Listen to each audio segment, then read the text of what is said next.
It's a great day to be a coyote. Welcome, Coyote Nation, to another episode of Back to Pack Podcast, where we are going to be bringing you all of your favorite games, memories, and of course, discussion with our fellow coyotes. As a disclaimer, we have no affiliation to the University of South Dakota. This is a podcast ran by fans for fans. The ideas and comments do not represent the university. Our opinions are our own. Be sure to find us on Twitter at BackToPackSD. With that being said, let's jump in. All right, what's going on, guys? Big welcome to Grant. How you doing, Grant? Doing well. Excited to be here. Thanks for having me. Yeah, no problem. Mitch, how are you doing? I'm doing pretty well. It's awesome to have a guest on here, and it's a fan. Exactly. Hey, when you come up and bug me in tailgate, I guess I'll have to drag you on, right? That's right. I said the same thing. I said I harass you guys enough on Twitter. I just as well harass you in real life. So I think we have a running poll of if you get a certain number of comments, you get to be a part of the show. And perfect. I mean, Grant blew that number out of the water. We were just trying to find a way to get him on the show with us. Perfect. No, that's awesome, man. He's interacted with us a ton since we started this back in January, and I finally got to meet him face to face, last Saturday at the tailgate. So that was awesome. That, has been the best part about this. Getting to meet some new friends. I've really grown my coyote friend base here, and honestly, it makes tailgating a blast. It does. I'd agree with that. It's really good to get to know people at the tailgate, and I mean the main goal, like you said, is to grow the coyote fan base and grow an interactive coyote fan base. So it's been a lot of fun. I was really excited when I saw you guys started the podcast. So happy, like I said, happy to be on. So, we'll jump in and start talking a little bit about Drake. But first, Grant, why don't you fill the crowd in a little bit on your ties to USD? Yeah, no, absolutely. So I actually grew up in Vermilion, went to grade school there, middle school, high school, played football for the Tanagers at the Dome on Friday nights. So awesome. the ties go way back. Yeah. Ties go way back, and then of course stuck around and went to USD as well. And then I think really where I really kind of grew my passion for coyote athletics is actually working for Learfield as an intern when I was going to school there. So I worked with Travis Lee, and actually, funny enough, John Schimmel was working at Learfield at the time that I was an intern there. So his office was across the hall from mine, or actually my desk was in the hallway, I should say. But really got to be involved with game day activity and stuff like that for 2 years, and really kind of fell in love with the game day kind of experience. And so have been doing that ever since. And see, would graduate in 2013. So went through the Great West transition period, and thank goodness we're in the D1 era now. It's much better. Exactly. That's awesome. And what did you go to school for, Grant? Yeah, I was a business marketing major. Okay. So, and then thought about pursuing the sports marketing for a while, but chose differently and went into exciting insurance instead. That's awesome. And where are you at now? Located?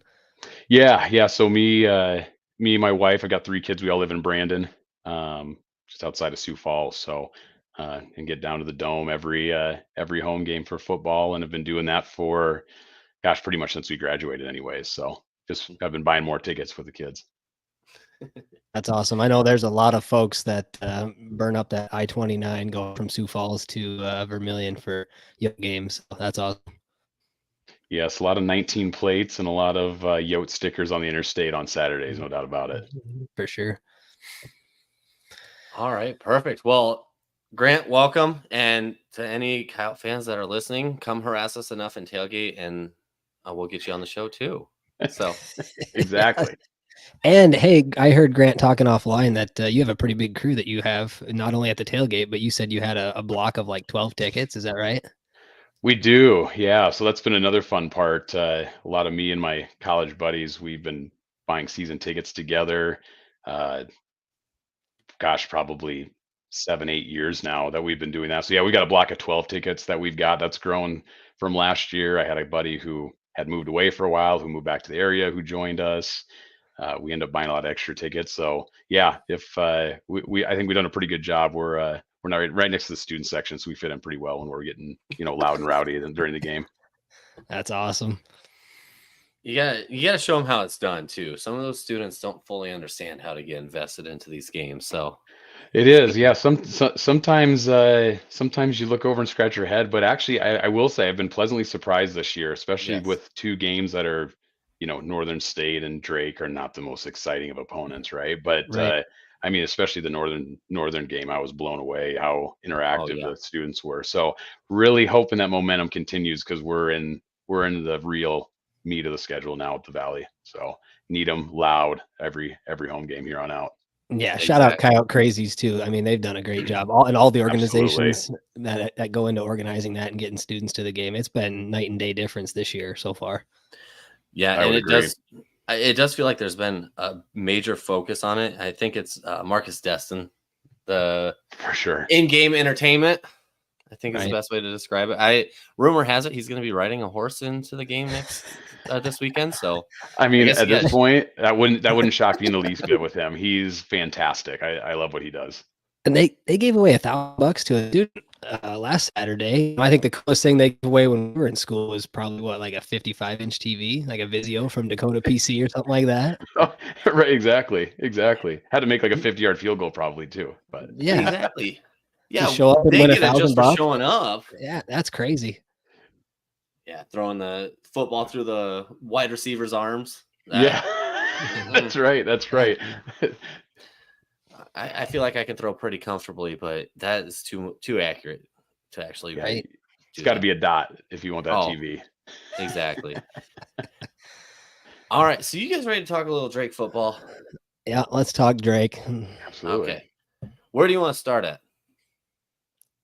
I mean, well, we got on here last Thursday and we basically said it was going to be like the Northern State game, and ironically enough, it was almost identical in score and the first kickoff that we received.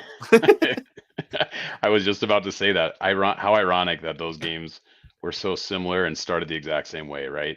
Kickoff Mhm. return to the house, and I told Jake earlier this week. I said it's a good news, bad news situation, right? The good news is we took the opening kick back for a touchdown. The bad news is I don't know a lot of teams are going to be kicking it to Jones Logan anymore this year, so we'll see. No, What they'd were be you really, saying, really, really silly to do that. Mitch? What were you saying about the 2 touchdowns on the kick Yeah, returns? so Keandre Jones-Logan now has 2 kickoff returns for touchdowns. That ties the record from 1968 was the last time that was done by a guy at USD. So that's quite a while ago. And if you really want to put that into perspective, that is the year after my grandpa graduated from college. So, like, Shout out it's been Grandpa a while. Hogan. Yeah, Yeah, that's been a minute. So yeah, if Valley teams kick to him, that would be very silly. But I hope they do. yeah. I hope they do as well, and I think we can. Even it's a short sample size, right? But I think it's very safe to say that he's one of the most explosive players that we've had in recent memory, but maybe all time. Now that you're talking about going back to 1968, right? So good to see that.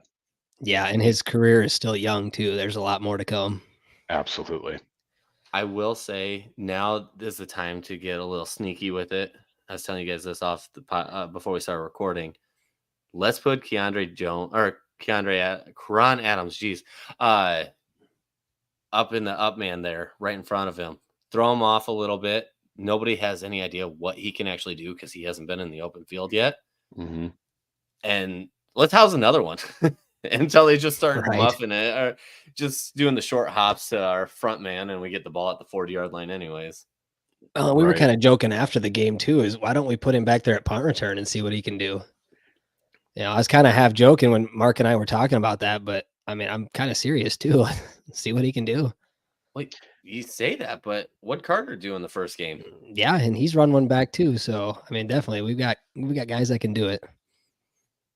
Yeah, little bit different kicking style too. I think maybe you like to have a senior back there for punt return, and obviously has the explosiveness too, as we saw in the first game as well. But who knows, right? I mean, it would be Right. fun to give opposing special team coaches nightmares every week they have to play us. Right. Or force them to kick it out of bounds too, which, that's going to give up yards because they're not going to be able to kick it as far if they're having to angle it out of bounds to keep it out of his hands. So I don't know, something to think about. Absolutely. Plus the other team can have more penalties this time. Oh man. Yeah. That was tough. So 42-3, they covered the spread, right? I think we said the spread was around 28 going into that game. So we end up with a 39-point win. Jake, they didn't come close to your 55, but they were close to my 48. I had 48-10. You had 55-6. Mm-hmm. I once again gave them too many points. I need to stop disrespecting our defense. I said they were going to get a touchdown. Of course, they did not. So my bad yet again. That's 3 weeks in a row. You got to put some respect on the name. Man. What I even thought maybe a garbage touchdown, like Jordan had mentioned last week. I was like, hey, maybe the second team gets a garbage touchdown in like the fourth quarter. But no, the second team defense even comes out and doesn't let them have anything. So pretty unbelievable. And you'd mentioned penalties. The only 3 points they got was on the drive that the defense had 2 late hit out of bounds, gave them 30 free yards, and that led to that field goal. So in my mind, with all these penalties, and by the way, they had 14 for 110 yards. That game was really close. You take away those penalties, and it was probably a 56-0 game, which you would have been pretty close there, Jake. Just saying. Yeah. So I think my prediction was 35-3. I think there was a post on Facebook, right, that was asking for predictions, and they scored relatively close. I will say I was surprised. I thought we were going to dominate the time of possession a little bit more than we ended up doing. Right. But with that, I thought came some good things that we saw from Aiden, really kind of getting in a rhythm, airing it out a little bit too. So I'll take that if that's the trade-off for time of possession, for sure. Yeah, let's talk about that. Jake, I'll let you give me your thoughts on this. But speaking of Aiden, he was efficient. He was 18 of 24 for 219 and 1 touchdown, no interception. So he had a few throws that were off the mark early. Our first drive that we finally did get to see the offense after the kick return touchdown. He tried to hit a deep shot to Karan. They called it right off the bat, about a 40-50 yard pass, and just too far ahead of him. But there was that one, and then he had one behind a receiver over the middle. I don't know if that was a JJ or Carter, but kind of after that series, Carter. he really got going. Yeah, and I don't know what's more impressive, them opening up the playbook and going deep instantly with Karan, or Aiden's ability to overthrow the fastest kid on the team. Like, that's impressive. Hey, maybe they're listening to this show. I've been calling for it for a couple of weeks now. Maybe they're listening. You have been, yeah. Well, you see Coach Hodge poking around our tweets every now and then. So, well, I thought it was interesting too, because to be honest, I thought this was going to be another super conservative game. Right? It's a lesser opponent. No offense to Drake, and I think maybe some people have raised an eyebrow, right, with the Eastern Washington win, but with a lesser opponent, you think, we've been so dominant in the run, really haven't had to open it up too much. Let's save some of that for, Valley play. But I think you're right. It's good to see it open up a little bit and at least see glimpses of that. But I think moving forward, we're going to see a lot more of it just because of out of necessity, right, in close games. So. I mean, they were really balanced, which is something we talked about last week. We wanted to see. They had 192 yards on the ground, and then the 219 I just mentioned in the air. So really, really balanced there. I thought they played probably the best out of all the games they've played so far. I think that was probably the best looking game. Although Jake had made the tweet about being what was it, unsatisfied or? Yep. So time for me to get on my little soapbox and defend this a little bit. I did tweet out. Yeah, give us the tweet. I did tweet out. I said, "Is it okay to leave a 39-point win disappointed?" Now, I have since settled down because that was right after the game. But, and maybe I'm putting too much focus on the first and second quarter because that's really where the meat of these kind of games are going to be at. That's where you're going to learn the most about this team. 14 penalties for what usually is the most disciplined team in Missouri Valley. Now, I've had the ability, I love having Hulu and ESPN Plus, I've had the ability to go back and rewatch the game. And they surprisingly, the refs missed a ton of calls that should have been called on Drake. Which, funny enough, Travis Tice had a run and he just got absolutely ripped. It looked like the kid was trying to remove his face mask. Nothing. Next play, he runs it in anyway. So it really wasn't that big a deal on their missed penalties, but it was frustrating seeing those 14 penalties. That's huge. That usually is 3 or 4 games for us. Right. And then he did settle down, but Aiden did not look sharp in the first few possessions. And then maybe it just kind of welled up in me. But I think what was most disappointing was the crowd. And I think that added to my thoughts of the game. It was very empty. Yes, it's Drake. They're non-scholarship. I predicted 55-6. Like it's not a good matchup by any means. But when they're flooding out halfway through the third quarter, when we go up 35-0, they're flooding out at the start of the fourth quarter, and no one's around when the team is going to do the fight song with the student section. And then I like to stand over their tunnel and cheer them into the locker room. There's like 5 other people standing next to me, and 3 of them were my family. So, and the last thing to add to it, which kind of re-upped my disappointment, like I said, was rewatching the game. And every now and then when we're on offense, I let out a, let's go Yotes or something like that. And it was in the middle of the third quarter while I was rewatching it. I heard myself You can hear yell. yourself. That's awesome. I heard myself yell. And I'm like, that's disappointing. I sit on the other side of the dome, and I'm also impressed. Like, that's a booming voice, in my opinion. But I sit on the other side of the dome, away from the microphones, away from everything. And it's quiet enough for my voice to travel all the way across the dome to the microphones. There's just some things, that I kind of welled up in me. I hear you. And so I'm going to counter that with one thing. From the fans' perspective, not only did this get ugly early, and there was a lot of penalties. So the fans were kind of like, kind of moaning and groaning a little bit with that because we didn't look sharp at times. But then you think about, kind of how this game unfolded. You got the second stringers in there and stuff, but there was a lot of reviews, right? And those reviews take forever. And then, this year you have the new 2-minute warnings, right? At the half and then the fourth quarter. So at second quarter and fourth quarter. So it felt like this game just kind of drug on.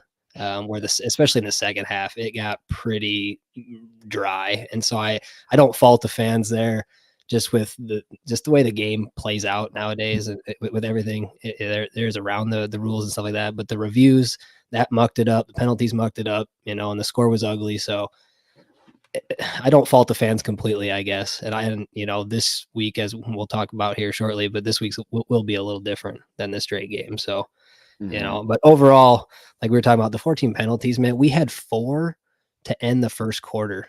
Our offense was like on the 10-yard line, our own 10-yard line, and we just kept backing up closer and closer to the goal line. We had 4 penalties in a row. So bad. And that was what really drove me nuts. Out of all the penalties, like the defense came out a little chippy. Which I'm okay with, the defense flying around and laying the boom. I don't like seeing them laid out of bounds, but I'm okay with that as long as there's not too many of those. But because you kind of set that tone, and I know they were pissed off about not having the Portland State game, so that's part of it too. But the offense with those 4, that really rubbed me the wrong way because we just did not look clean, sharp, disciplined, focused. And again, I know it's Drake, but we can't have that against Valley teams. Yep, exactly. Yeah, I agree with you too. I think that was a lot of positives this game, right? Let's not, get sideways in that. But certainly the penalties are the most concerning, right? Especially as you're going into Valley play, you think, okay, let's put a clean game together where we don't have the penalties. I think it got better as the game went on, right? It seems like it was magnified in that first quarter. And but I mean, certainly you have that many penalty yards in the Valley, you're not winning a game, right? I mean, it's just the reality of it. This league is too competitive. The schedule is too tough.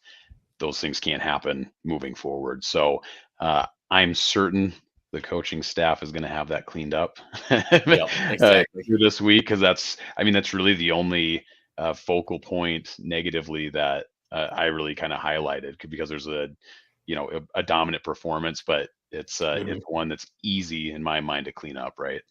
Exactly. Yeah, and if we want to single out one guy, Tevin McKelvey, linebacker, man, he's the Wisconsin game. He had 2 in a row, on that last drive as we're trying to stay in that game, and then again, in this game he had another one, and I don't know, just kind of uncharacteristic of the team as a whole. And then the 2 turnovers too, right? As we're trying to just run the clock out, control the ball, run the clock out in the second half, the second team offense. We have a fumble by LJ Phillips and an interception that Nevin threw.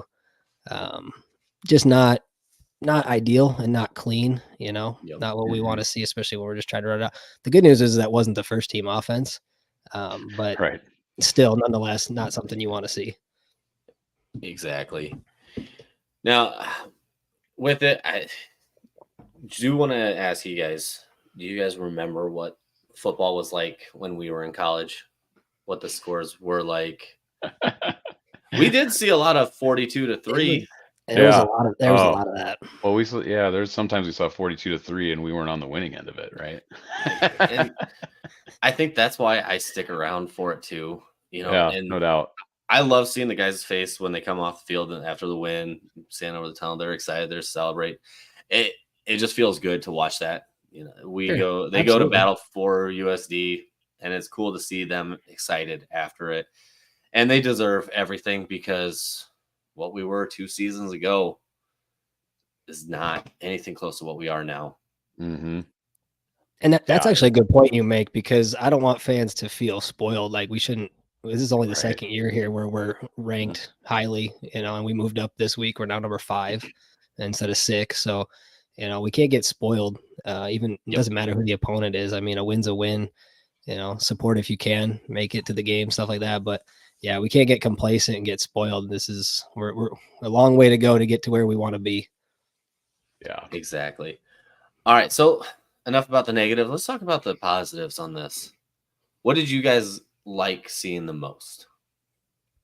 I like that Grant was right about the defense. I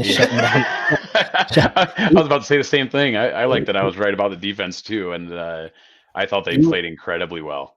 Yeah, you were in the comments last week saying there's no way our defense allows that many passing yards to Drake. And what did they do here? I've got 16 of 29 for 107 passing yards.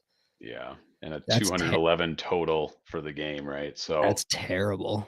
Yeah. And it is. I think it's a testament to that front 7 that in my mind we had a lot of question marks going into the season about, right? Had lost Mogensen, had lost Webb, a lot of new guys in there. And I guess Drake was not the game where my doubts were answered. It was more so Wisconsin, to be honest. We made the trip to Wisconsin and saw that, the line of scrimmage was not getting dominated. They hung in there. They played well. So it's just good to see them dominate a lesser team, right, in that fashion where it's just, we're not going to allow you to even really move the ball. So I'm looking forward to them moving forward. I think that's the name of the game in the Missouri Valley, right, is you've got to be able to be dominant in the front 7. I think we have a secondary that we all felt really good about going into the season, and they're playing well as well. And I think, not to get ahead of ourselves, but I think they're going to have a huge game on Saturday against a team that wants to pass it early and often, and they're ready for the challenge for sure. How important was that getting Shahid Barros back? Yeah, huge, and a great game to bring him back too. And he came back early, but he's a week ahead of schedule, by the way. And that was a great game to throw him out there just to get some live reps, get some practice out there to get ready for this next week, because he's going to be needed. Yeah, it'll be busy. I don't think he didn't just get live reps; he got a full game. I'm pretty sure. Yeah. Oh yeah. He played pretty much the whole thing, which was fantastic to see. And now they picked on him a little bit. I think he allowed 4 or 5 catches there, but they were definitely testing him just to see how, if he was 100% speed or not. But overall, I thought he looked good. I'm not gonna say he looked like himself from last year yet, but he looked good. He ran a lot more cushion on his coverage, and that I think was and that might have attributed to my frustrations. Obviously, I can't fault the guy for trying to get up to game speed in the middle of a game. But when it's their best receiver and we're running a cushion and it's 3rd and 4, and it's kind of a passing situation because they can't throw. They weren't throwing at all or running on us at all. Right, yeah. With it, you kind of got to get up there, not so much impressed per se, but know, okay, they only have 4 yards to go. He's going to run a 5 yard out or a 5 yard in or a quick slant or something like that. Right. And I think understanding the coverage, which I think he knows, but I think maybe he was a little unsure of himself at games. Yeah, and that's part of just getting those reps. I think builds that confidence back that, hey, I can do this. I've got this. Yep. So and shout out Mike Reed. Let's talk about him too. Yeah. So he intercepted he intercepted the opening pass of the second half. Yep. And then what did he go and do right after? Yeah, I think he got what did he get? What did he get? Unsportsmanlike there for celebration? Unsportsmanlike, yep. Yeah. Ran to the end zone like it was an NFL game. Ran through the camera. Probably can't do that in the FCS world.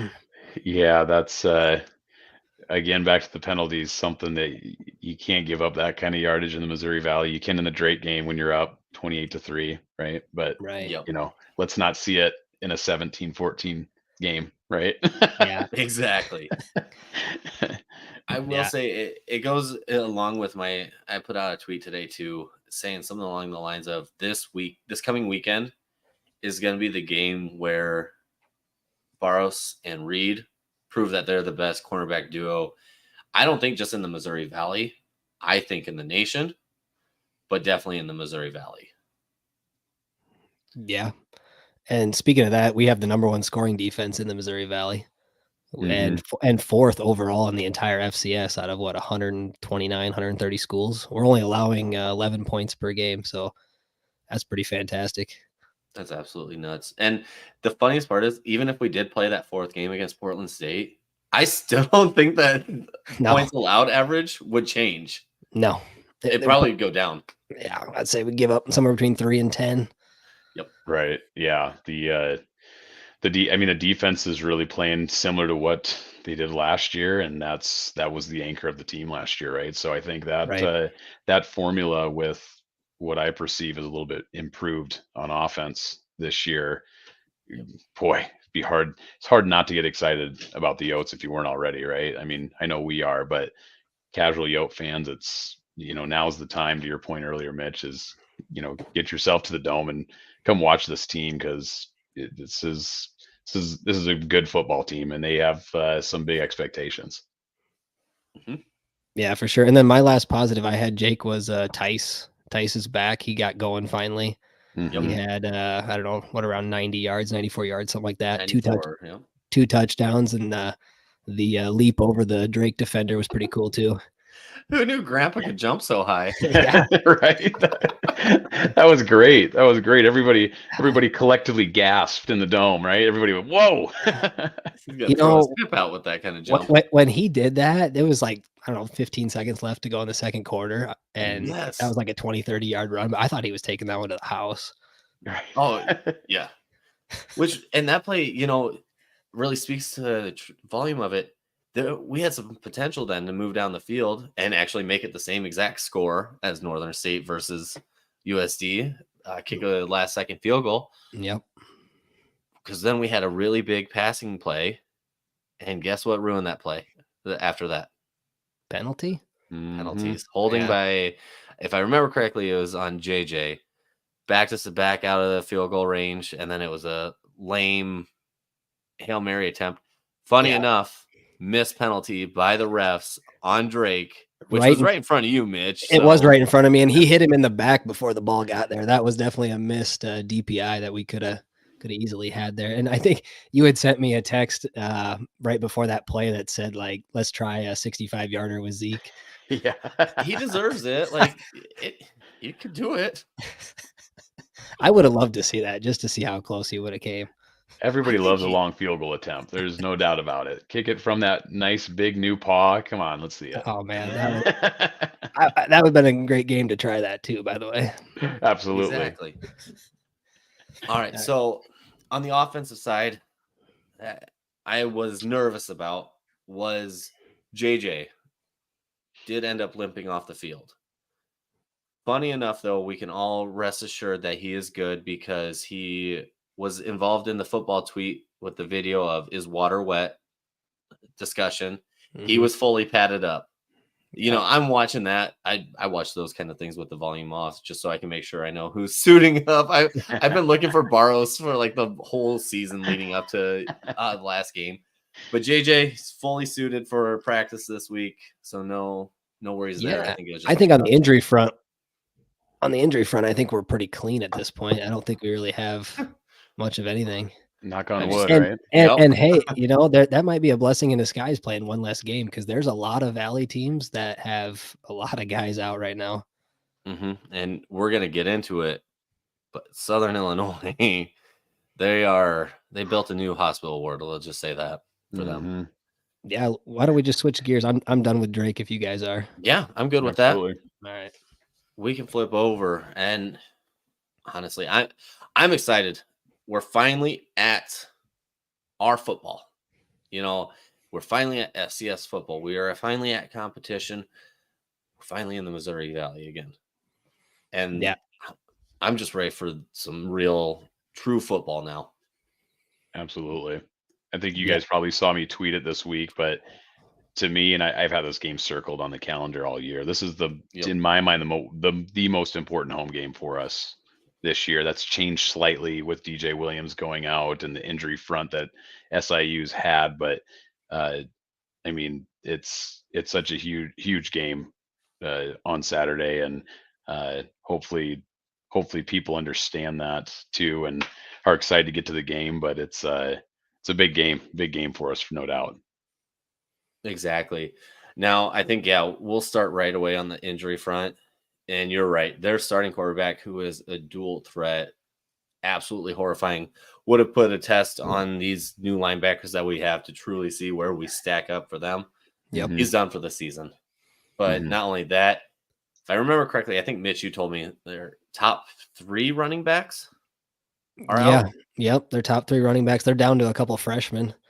And then I listened to one of their fan-backed podcasts today to see kind of what they said about the Yotes, but they only spent like 7 minutes on us. So they're totally afraid of us. They all predicted like 10 to 14 point wins.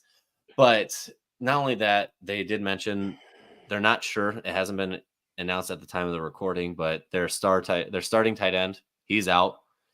At least one offensive lineman is out. Yeah, at least one that we know of. There may be more, actually, because they've kind of heard some rumblings about that.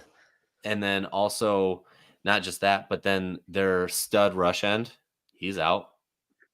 And I'm just at this point now where this is an unranked, solid Missouri Valley team now in my mind. Like somebody you expect kind of in that 7 to 9 range.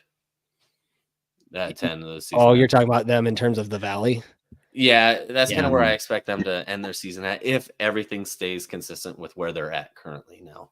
Yeah, and 2 of those guys, I think there was one on defense too, are captains that are out. So yeah, they have just a ton of injuries, but they're ranked 17 right now. So we're 5, they're 17. They have a brutal schedule, just like everybody else, just like everybody else in the Valley. Yes. Yeah. They play us and then Illinois State and then NDSU. So that's probably 3 losses in a row. For them, they're not a top 25 team as it is now on paper. Yep.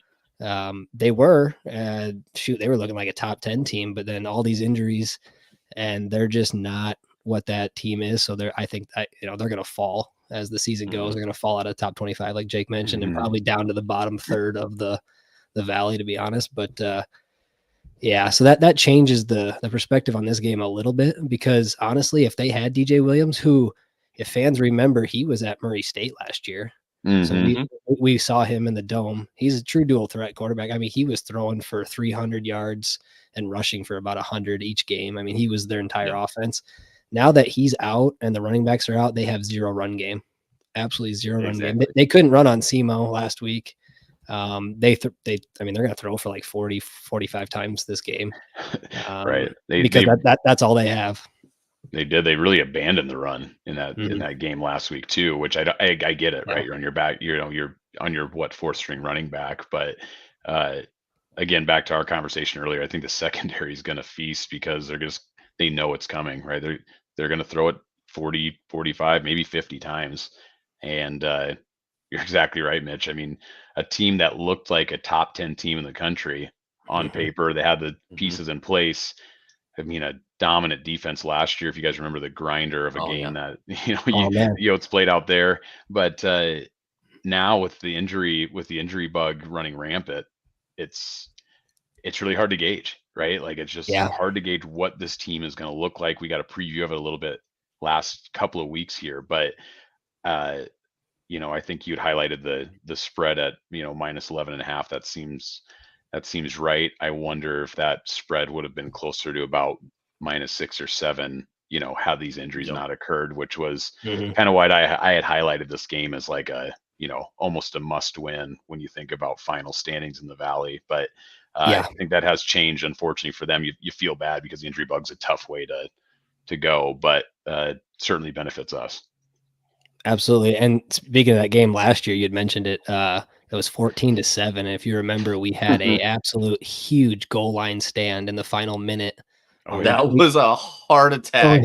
We kept Oh. yeah, man, Possession. they had 4, 5, 6 tries. I can't remember what it was, but trying to get in and couldn't do it. And I think we had an interception. I want to say maybe Blake Holden on the line, on the D line, had an interception to close that game out.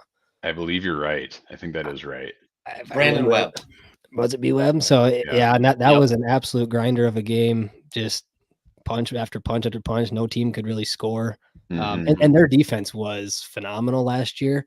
Mhm. Their defense is not what it was last year, boys. Yeah, I've watched huge 180. I've watched several of their games, and their defense allows a lot on the ground, which plays right into what we want to do. Mhm. So I think we take big time advantage of running the ball, just like we do typically every week. So I fully expect us to lean on the ground game in this one. I do too. I think you mentioned their defense. I believe if I saw correctly, I think they're leading or one of the leaders in sacks for either the Missouri Valley or maybe even the country, which is an interesting stat to your point because the defense has not been outstanding. I think getting in a lot of games where both teams are throwing the ball a lot may kind of attribute to that. But to your point, I fully anticipate the Yotes to go to the ground early and often, and if we continue to dominate the ground, I don't see us going away from it too much. So, we talked about airing it out a little bit more. This might not be the game to do it, and if that's the case, can definitely live with that result. And really, any Valley game, if you can dominate on the ground and time of possession, that changes things quickly for the better. Yeah, and part of that's just their front seven, their D line and their linebackers are thin right now because of injuries, and they just don't look good. So I fully expect us to run the ball and run it well again this game. Yep, exactly. It's one of those fun things to think about because you kind of go into it. Well, they can be fast. They can score quickly. The best defense is keeping their offense off the field and just not giving them that opportunity. And look at USD. I mean, we are perfectly built for this exact game. Yeah. I mean, coming into the season and seeing what DJ Williams did, I was honestly a little scared of this game. Absolutely. Because dual threat quarterbacks typically give us fits. And so I was a little bit nervous, but yeah, the whole complexity of this game has changed. And so for fans that don't know, they're led by number 18. I think he's a junior, Hunter Simmons. And last week against SEMO, he was 28 of 48 for 314 and a touchdown. And that's, again, they have to throw it a lot because that's all they have for offense. And they're led by, I don't know if you guys know this, but their 3 wide receivers are probably, in terms of the Valley, it's probably the best wide receiver core of any team in the Valley. I mean, they're that good. I've heard that, yes. Yeah, and here, I'll give you a name to watch. So number 0, Vincent Davis. He had a career game last week. He's 5'8". What's that, like Karan size, 5'8"? Yeah. Karan would be lucky to be that tall. And he's from Miramar, Florida, which you guys should be familiar. You guys and Yote fans should be familiar with. That's Miles Harden territory, and also just Josiah Gaines on our team. So this year, so we get a lot of talent from down there, and he's also from there, and he's got some speed to burn. He's probably their best playmaker. Maybe not their best wide receiver in terms of just catching the ball, but their best playmaker. And I think he does return kicks and punts as well. So number 0, he's like Keandre for us. Yep, and he did. Yeah, he does return kicks for him. He did really well. He averaged 20 yards a return Yeah. against SIMO, so that's nuts. But then you look on the other side. If you start feeling concerned, like, okay, well, they got some playmakers against SIMO. SIMO had 2 receivers go over 100 yards receiving. Yeah. Mhm. So we have the ability, if they really want to turn it into a shootout, I think we could bury them that way too. Yeah. Yeah, and I think agree. and I think some of those wide receiver numbers you just listed off are really more of a product of what they're doing offensively with basically force feeding or forcing the pass game, right? It's somebody has to be catching the ball when you throw it 45, 50 times. So you wonder about efficiency on some of that, where you want to talk about efficiency. That's kind of the name of the game for our offense has been efficient, and goes back to keeping them off the field. So I could see a situation where their offense is going to get frustrated, because I think there's going to be long stretches of this game where our offense is going to be on the field for a very long time. And I think we'll be happy to play that way in the dome with the home crowd, with the defense that we've got. I think we can feel pretty good about that. So, but to your point, if it's a shootout, so be it. I've got some confidence in that regard as well. So. Yeah, and I don't think we allow that, because our secondary, with the experience we have and the talent we have. I mean, Drake did that to Eastern Washington a couple weeks ago, and we were talking about how they weren't going to come in our house and put up 300 yards passing, and they came up with 107, right? So this is a similar situation. You've got a quarterback who's coming in now. I think this is his second game as the starter. He might look a little better than last week, but again, not in our house, not with this secondary. I just don't see it. I think the D line pins their ears back. And if we get any pass rush at all, because this guy is not mobile, we get any pass rush at all, we're either getting sacks or we're getting interceptions on the other end. So I just don't see our defense allowing that. Which you bring that up, and I give all you Yote fans a homework assignment for this game. Sounds weird, I know, but I want you to sit down and I want you to find Marquise Grace before the snap. I want you to find him when we first line up, and then I want you to find him in the pre-snap motions, and then I want you to find him when the play's done, and let me know if he's anywhere close to where he started. This guy's gonna have an interception just because he ran coverage on the best receiver on their team, and he almost had it too. They do like to drop him, don't they? He's, Yeah. I mean, and he's, for a big guy, he's fast, so it makes sense. But yeah, we saw that in the playoffs last year where they were dropping him into coverage. Yeah, that's another, if we're talking about that, is that I was just about to say Grace and Gase are going to have days on Saturday, right? They're going to have the ability to pin their ears back and rush the passer, which is what they do best.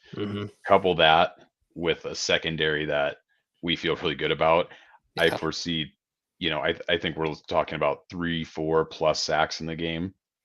And then I think we're also seeing, I think we have 2+ interceptions. I really do. I think this secondary is significantly better than SIU has seen all year. They're on their backup quarterback. They've shown us they have no interest in running the ball. They're going to push the ball downfield. You do it 45 times against this defense, you're turning the ball over multiple times. It's just, you have to know that that's happening. And again, with our defense and our efficient offense, if we capitalize on that, you could really put them away, relatively or put them in a bad spot early, I should say. And that's where we love to run. Yeah. And that's why I think, go ahead, Jake. I will say this. I'm going to see if I can find it on the defensive side here. Yes. Brandon Webb, this was his breakout game last season. He had 4 sacks against these guys himself. Dang. That funny story that you bring that up. Sorry, or short side story. That game where Webb had 4 sacks, his parents were sitting behind us. There was a mix-up with seats. And they'd gone to the wrong section. We just said, hey, it's fine. Just sit here. Well, that ended up being the game they had 4 sacks. So we were having a great time during that game with his parents sitting right behind us. It was so cool. Very cool. That's awesome. I threw this comment up there. Mark Went asked, how many kick return opportunities does KJL get? We kind of talked about this already. What are you guys thinking? My thought on it. I said it. I can't remember if I said in the beginning or before. It's a good news, bad news. Good news, got one of the best kick returns in the country. Bad news is everybody else knows it now. He may not get it again. So I Yeah. hope we find some creative ways to get him the ball on kickoffs. But it might only be, gosh, one or two. Could definitely see that. I don't know. I don't know what SIU has for a kicker, but might not be many, unfortunately. How funny would it be to watch our up men at like the 20-yard line receive the kick and then just pitch it back to him? That's Like, exactly take where it. my head was going with that. Madden style, right? Yeah. Yeah. Exactly. But you know what? With the defense we have, even with him not or nobody kicking to him, I don't think he's going to get a lot of opportunities to have the ball kicked at him. No.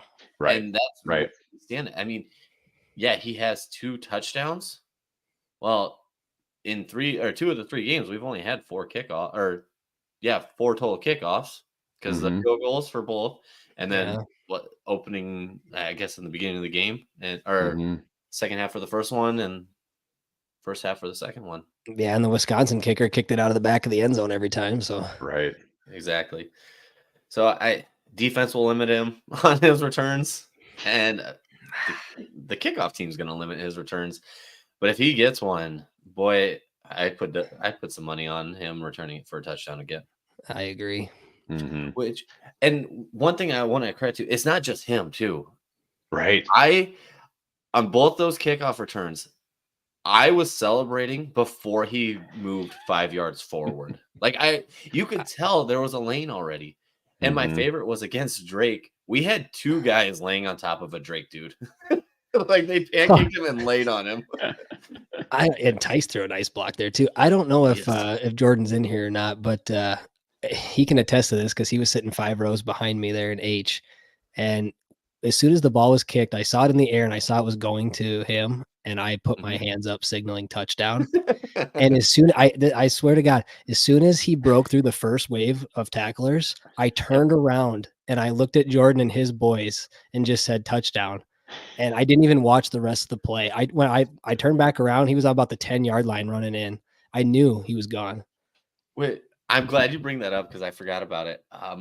I brought my brother-in-law, sister-in-law, and nephew, and it was my nephew's first game. He's 3, and I leaned over to him. And I just said, "Hey, buddy, watch this," because we had just won the toss, and they won the toss. And we were receiving at the opposite end. So I said, "Hey, they're gonna score in front of us."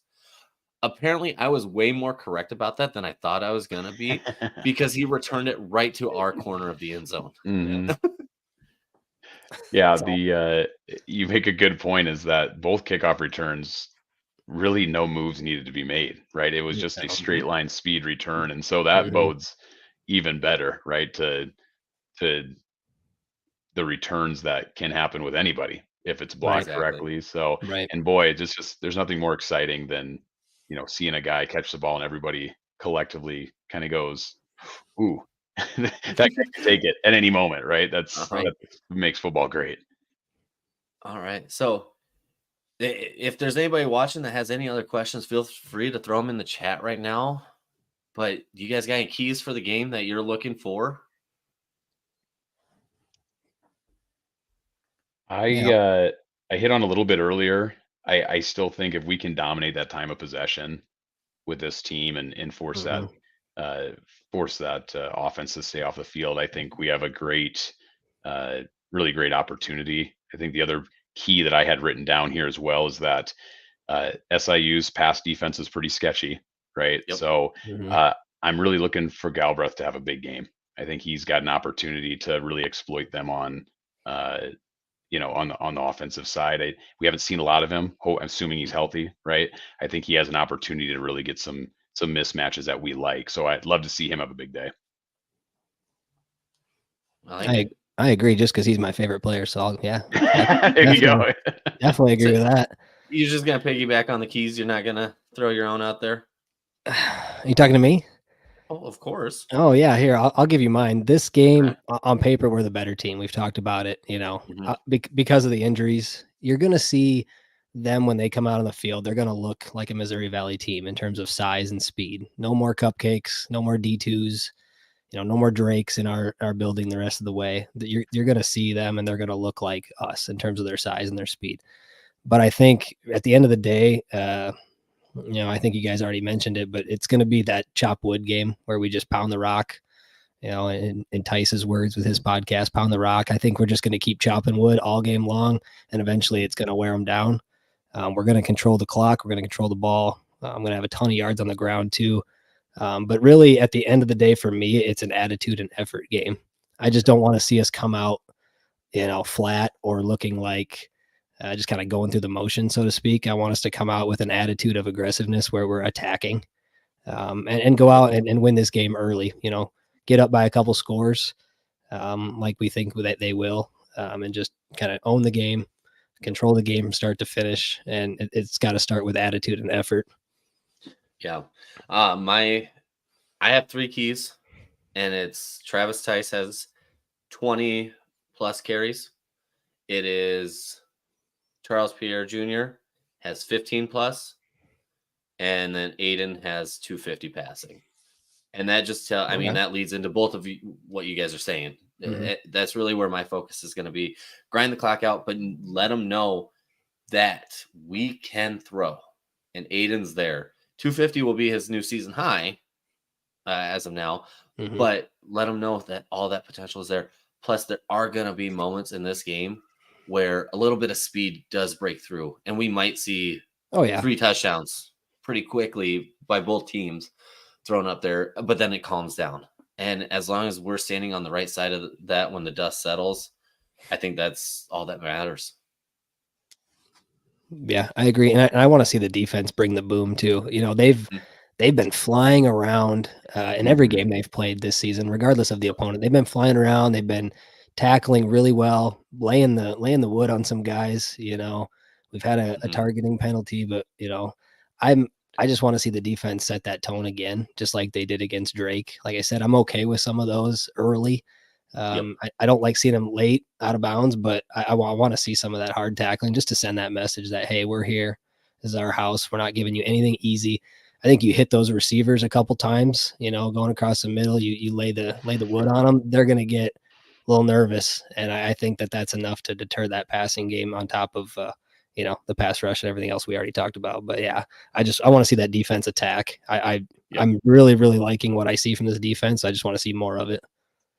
And I would love to see at least one pick between Reed or Barros. I'd really love for Barros to crack that seal and make him feel comfortable getting back to game speed. But I think you guys hit it right on the head. With that being said, let's hear predictions. We'll start with you, Mitch. What are you feeling? So Mark, I'm actually similar to Mark here. I'll put his up. So his. He threw up 31 and the Ugly Dogs 13. Man, a Saluki, that is an ugly looking dog, by the way. Wait, you remember my text message in the group that I said about the coyotes hunting packs and Salukis look like dogs allergic to tap water? Yeah. It doesn't inspire fear in the opponent, does it? Seeing that dog. No, they're fast. They are fast. So you a fast dog. So you said 31-10, Mitch. So Mark went 31-13. I'm actually I'm going 34-13. Okay, I like it. I do have a score prediction as well, although mine's quite a bit different from those two. I think we're gonna play bully ball, similar to like we did last year. I think it's gonna be a low scoring game because of it. A low scoring game and a close game on paper, but not a very close game when you're watching through the game. So my prediction is 27-16 Yotes. My other note next to it is, let's make sure we pack the dome as well. Bingo. Now we got a mail-in prediction here from old Grandpa Larry. He's throwing out 27-7. So I like that a lot too. That one does look good. I'm really feeling that one. I'm kind of going back and forth. Is it one of those where Coach Davis finally actually gets to play his game the whole way through? Because if that's really the case, I really like 41-17. with the susceptibility that they have on the defensive side. And I do think this will be our highest scoring FCS opponent that we've had. But I think I'm going to lean into that just because I like the opportunity that we might have it on offense. So 41-17 on my end. Ooh, a little higher. You're expecting a little more from us on offense. Hey, you know what? Or maybe a pick six. That'll help that. Grace going to drop into coverage and get a pick six. Will go with his scoop and score from last season. Yeah. There you go. Hey, I love the pick six call. Would love to see it. You have to think too, we've only seen our starters play one full game. Added together. Exactly. You got to think that they're going to play the whole game this Saturday. So, that may help that point total to tick up there a little higher. And look at that. Not only does Grandpa Larry get in on this, but Grandma Tappy's here as well. So hey, there we go. She's in the same boat as me, but you know what? I think we're like Goldilocks and the Three Bears. Somebody's gonna be just right, somebody's gonna be too low, and somebody's gonna be too high. So I think congratulations to you, Mitch. You're the just right in the middle. So man, I hope so. I've been within a touchdown every game so far. By the way, I'm 3 for 3. You're only 2 out of 3 because you picked the Yotes over Wisconsin. So I've been picking that game, and you know what? Everybody thought I was right when it was 17-14. Okay, so somebody had to take the Yotes in that one. There were opportunities. Couple plays away. Yep, you got it. All right, perfect. Well, I think with that being said, guys, we can call it a night. Hey, shout out Grant for joining us tonight. Yeah, exactly. Thanks for joining us, Grant. Yeah, this might not be a one-time thing. So that's all right. I'm always, like I told you before, always ready and willing to talk Yotes. Perfect. All right, we'll see you Saturday at the tailgate. We'll see you Saturday. Yotes. Go Yotes. Go Yotes.